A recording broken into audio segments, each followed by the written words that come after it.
जलवायु परिवर्तन के न्यूनीकरण के लिए पानी का संरक्षण करना। जलवायु परिवर्तन के न्यूनीकरण के लिए पानी का संरक्षण करना को जानने से पहले हम ये जानेंगे कि जलवायु परिवर्तन क्या है और जलवायु परिवर्तन का न्यूनीकरण क्या है। तो चलिए जानते हैं कि जलवायु परिवर्तन क्या है। किसी एक भौगोलिक क्षेत्र का लंबे समय के लिए जो हवामान होता है उसे जलवायु कहते हैं। लंबा समय यानी कि कुछ दशक या फिर कई सदियां। जलवायु परिवर्तन को पूरे विश्व में भी देखा जा सकता है। हाल ही में पूरे विश्व का तापमान बढ़ रहा है तो इसका असर पूरे विश्व में दिखाई दे रहा है। इसे इस प्रकार भी समझा जा सकता है कि जलवायु एक लंबे समय में या कुछ दशकों में किसी भौगोलिक स्थान का औसत मौसम है और जलवायु परिवर्तन उन्हीं औसत परिस्थितियों में बदलाव है और इसी बदलाव के कारण उस क्षेत्र के सजीव सृष्टि को खतरा पैदा हो जाता है। जलवायु परिवर्तन का न्यूनीकरण।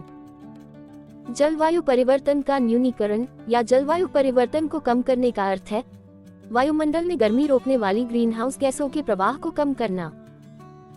इसमें बिजली संयंत्रों, कारखानों, कारों और खेतों जैसे मुख्य स्रोतों से ग्रीनहाउस गैसों को काटना शामिल है। जंगल, महासागर और मिट्टी भी इन गैसों को अवशोषित और संग्रहित करते हैं और समाधान का एक महत्वपूर्ण हिस्सा है। जल संरक्षण क्या है? वर्षों से बढ़ती जनसंख्या, औद्योगिकीकरण में वृद्धि तथा कृषि में विस्तार होने से जल की मांग बढ़ती जा रही है। अतएव जल संरक्षण आज की आवश्यकता बन गई है। वर्षा जल संचयन मूलतः भवनों की छतों पर इकट्ठा करके भूमि में संरक्षण करके आगे काम में लेने की प्रक्रिया है। इसके लिए यह अत्यावश्यक है कि भूजल की गिरावट तथा भूजल स्तर में सुधार किया जाए तथा समुद्र के जल का अंतर्गमन अर्थात समुद्री जल को भूमि की तरफ आने से रोका जाए और वर्षा मौसम के दौरान सतही जल का अपवाह तथा शहरी अपशिष्ट जल का संरक्षण किया जाए। तो चलिए अब बढ़ते हैं प्रमुख संदेशों की ओर। जलवायु परिवर्तन का प्रभाव जल संसाधनों पर अनियमित वर्षा के कारण बहुत अधिक है, जिसमें पीने के पानी की कमी, सूखे के साथ देश में पानी की उपलब्धता में कमी जैसे प्रभाव देखने मिल सकते हैं।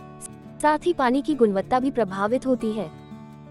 ऐसे में जल प्रबंधन एवं संरक्षण एक पारिस्थितिकी तंत्र, सामाजिक आर्थिक गतिविधियों और मानव स्वास्थ्य के जलवायु अनुकूलन के संदर्भ में केंद्रीय भूमिका निभाता है। ध्यान रहे, जल संरक्षण की दिशा में पहला और सबसे सरल कदम स्कूल में नल और पाइप में किसी भी रिसाव या दरार को सील बंद करना है।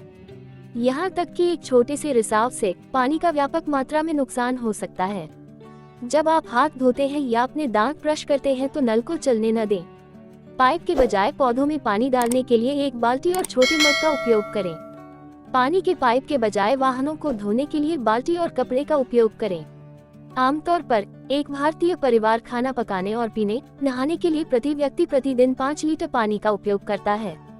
सब्जियों और दाल को धोने के लिए इस्तेमाल किए गए पानी को पौधों में डालें। जल संरक्षण के लिए और क्या करें? शौचालय फ्लश प्रणाली एक अन्य प्रमुख कारक है जिसे जल संरक्षण के लिए विचार करने की आवश्यकता है। हर बार जब आप अपना शौचालय फ्लश करते हैं तो आप 9 से 12 लीटर पानी का उपयोग करते हैं। कल्पना कीजिए कि पानी की कितनी मात्रा बर्बाद हो रही है। यदि आप फ्लशिंग सिस्टम को दोहरी प्रणाली के साथ बदलते हैं तो आप हर बार फ्लश करने पर कम से कम 5 लीटर पानी बचाते हैं। सुबह के बाद के घंटों के दौरान पौधों को पानी दें। शाम को या बहुत सुबह पानी देने से वाष्पीकरण के कारण पानी भाप बन के उड़ जाता है और पौधों में पानी की कमी हो जाती है। पौधों को पानी जड़ के पास दें। रेन वाटर हार्वेस्टिंग यानी वर्षा जल संचयन प्रणाली प्राकृतिक जलाशयों या टैंकों में वर्षा जल के संग्रहण की एक तकनीक है। इसे प्रचारित करें।